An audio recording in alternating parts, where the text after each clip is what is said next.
আসসালামু আলাইকুম ওয়া রাহমাতুল্লাহি ওয়া বারাকাতুহু। সম্মানিত দর্শক শ্রোতা, যারা কোরআন মাজিদ আমরা তেলাওয়াত করি, মাঝে মাঝে কিছু জায়গায় আমরা এমন বিভাগে পড়ে যাই যে এটা কিভাবে উচ্চারণ হবে এটা আমরা বুঝি না, বা ওয়াকফ সংক্রান্ত বিষয়ে কিছু জরুরি জিনিস আমরা জানি না। আজকের এই ভিডিওতে আপনাদেরকে সেই ওয়াকফ নিয়ে ক্লিয়ার করে দেওয়ার জন্য চেষ্টা করব, যে জায়গাগুলোতে ওয়াকফ করতে হয়। অবশ্যই আমরা জানবো। অনেক সময় আমরা দম ছেড়ে দেওয়ার সময় জের পাইলে কি করি, জবর পাইলে কি করি, পেশ পাইলে এবং দুই জের দুই পেশ, খারাজের উল্টা পেশ পাইলে এবং দুই জবর পাইলে আমরা কি করব, এই বিষয়ে নিয়ে আপনাদেরকে কথা বলবো ইনশাল্লাহ। তো চলুন পর্বটি শুরু করি। আপনারা দেখতেছেন মোহাম্মদ মমিনুল ইসলাম ইউটিউব চ্যানেলটি যদি আপনাদের ভালো লেগে থাকে অবশ্যই সাবস্ক্রাইব করে আমাদের সঙ্গেই থাকবেন। চলুন ভিডিওটি শুরু করি। ওয়াকফ সংক্রান্ত কিছু জরুরি বিষয়।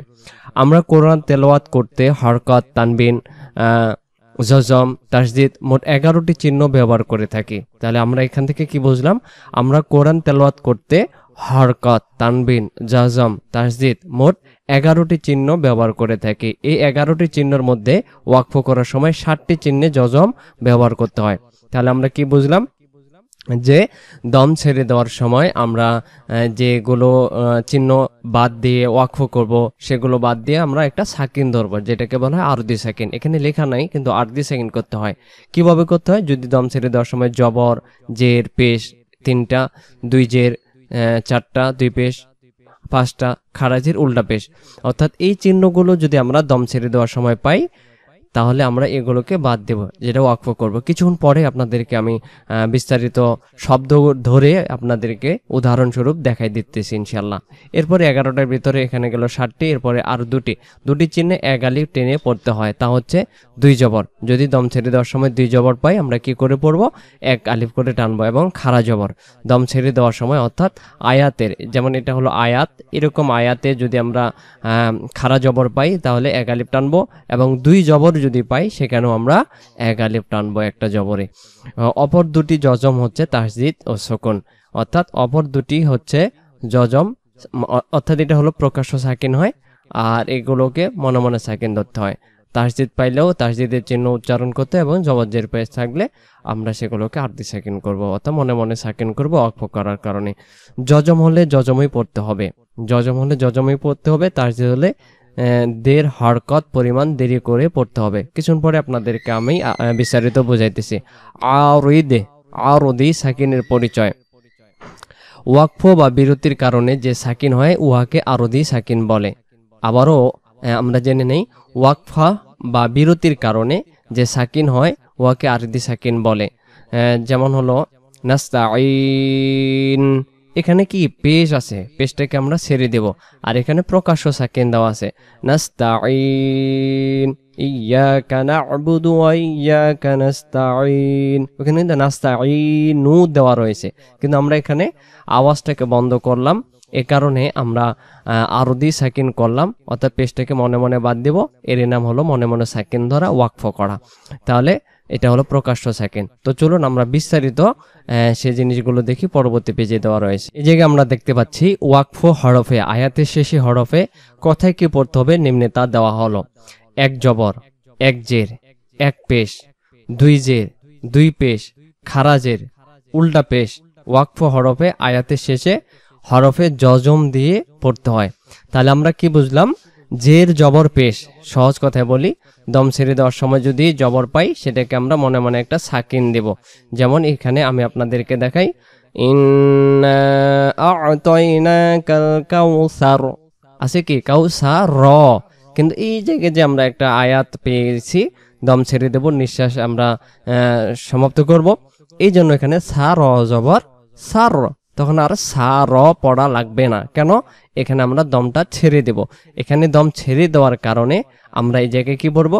ইন্না আ'তাইনাকাল কাউসার, শেষ। তাহলে আমরা দম ছেড়ে দেওয়ার স্থানে যদি জবর পাই সেটাকে আমরা কি করব? আরদি সাকিন। আরদি সাকিন কি? মনে মনে সাকিন ধরতে হবে। জবর থাকলে জবরটাকে বাদ দিয়ে একটা সাকিন ধরবো। এরপরে জের পাইলে কি হবে? এক জের হলে কি করব? যেমন আমরা পড়ি লাকুম দীনুকুম ওয়ালিয়া দিন, ওয়ালিয়া দিন, উচ্চারণ কিন্তু দিনই দেওয়া রয়েছে, কিন্তু আমরা দম ছেড়ে দেওয়ার কারণে উচ্চারণটা কি করব? দিন। এক জের হলে সেটাকে আমরা মনে মনে একটা সাকিন ধরবো। কখন? যখন আমরা এখানে আওয়াজটা ছেড়ে দেব। এরপরে আমরা পেশ পাইলে এক পেশ পাইলে কিভাবে পড়ে, যেমন হলো ইযা জাআ নাসরুল্লাহি ওয়াল ফাতহ, এখানে ফাতহু পড়ে আমরা দম ছেড়ে দিতে পারবো না, এটা হলো আরবি গ্রামারের নিয়ম নয়। আরবি গ্রামারের নিয়ম হলো পেশ পাইলে আমরা পেশটাকে কি করব, মনে মনে এটাকে বাদ দেব, দিয়ে একটা ওই জায়গায় সাকিন আমরা মনে মনে বসাই দেব, দিয়ে দমটা আমরা ছাড়বো। ওয়াল ফাতহ, এরপরে জের জবর পেশ গেল। এবার আমরা দুই জের পাইলে আমরা কি করব, দুই জেরও পাইলে একই, লিইলাফি কুরাইশ, দুই জের উচ্চারণটা ছেড়ে দেব, আর একটা মনে মনে এখানে জজম বা সুকুন বা সাকিন যে যেটা বুঝি আমরা একটা সাকিন বসাই দিয়ে আওয়াজটা সমাপ্ত করব। এরপরে দুই জের গেল, এবার হলো দুই জবরের পালা। দুই পেশও পাইলে, দুই পেশ পাইলে আমরা কি করব, সেখানে একটা মনে মনে সাকিন দেব। যেমন এখানে দম ছেড়ে দেওয়ার সময় আমরা দুই পেশ পাইছি, ইন্নাহা আলাইহিম মুসাদাহ, দাল হা জবর দাহ। এখানে আরেকটি নিয়ম রয়ে গেছে, যেহেতু এখানে লেখা নাই, নিয়মটা আপনাদেরকে বলে দিতেছি। এটা হলো দম ছেড়ে দেওয়ার স্থান, সেখানে যদি আমরা এটাকে গোলতা বলা হয়, গোলতা কোনটা, তা হলো দুইটা।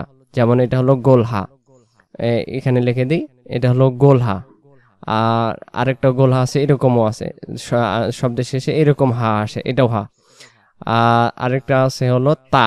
এবার আসেন, এটা হলো দুই নক্তা, এটা হলো তা। এবার আসেন, এখানে যদি গোল হাইয়ের উপরে দুই নক্তা দেওয়া হয় এটাকে বলা হয় গোলতা। গোল হাইয়ে দুই নক্তা থাকলে গোলতা। যেমন এটা হলো হা, এখানে যদি এটা নক্তা দিই তাহলে এটাকে বলা হয় গোলতা।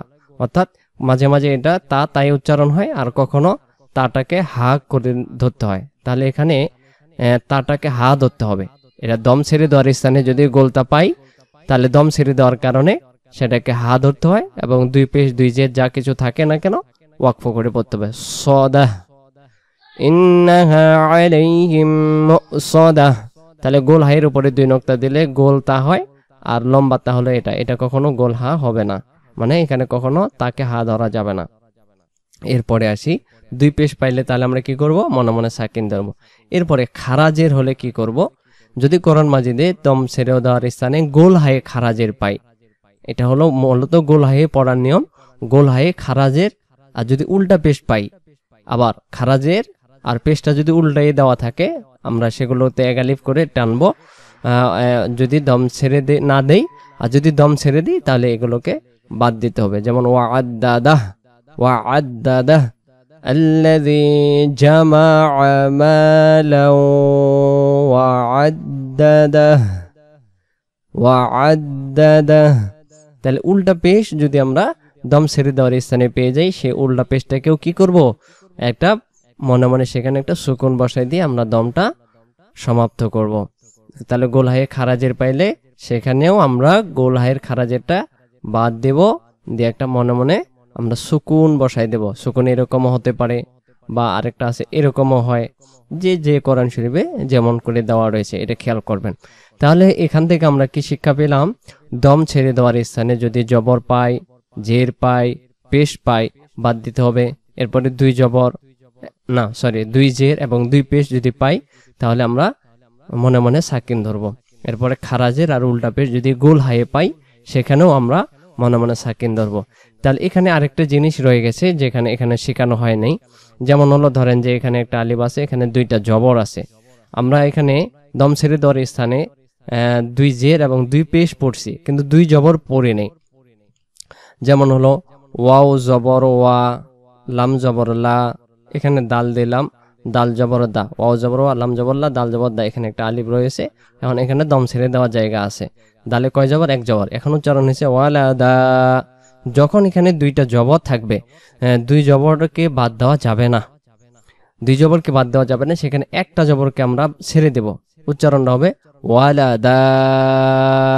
অর্থাৎ দুই জবরে দম ফেলিবার সময় পাইলে আরতি সাকিন হয় না, মনে মনে সাকিন ধরতে হয় না, দুই জবরের মধ্যে একটা জবর বাদ দিতে হয়, আর একটা জবর থাকবে সেটাকে এক আলিফ টেনে পড়তে হয়। তাহলে আমরা এটাকে এখানে বুঝলাম, দুই জবরে দম ফেলিলে এক জবর বাদ যাবে আর এক আলিফ উচ্চারণ হবে। ধরেন এখানে এক জবর আছে, দুই জবর থাকলো, তখন একটা জবর বাদ দেবো আর একটা জবরকে আমরা এক আলিফ টেনে পড়বো, যদি সেই জায়গায় এরকম স্টেশন থাকে দম ছেড়ে দেওয়ার। তাহলে আমরা আজকের ভিডিওটিতে ওয়াকফ নিয়ে আপনাদেরকে কথা বললাম। যদি আপনাদেরকে ভালো লেগে থাকে অবশ্যই আপনারা আপনাদের মতামত কমেন্ট করে জানাবেন। ভালো থাকবেন। পরবর্তী এমন ভিডিও দেখার আমন্ত্রণ জানিয়ে আজকের এই পর্বটি শেষ করলাম। আসসালামু আলাইকুম ওয়া রাহমাতুল্লাহি ওয়া বারাকাতুহু।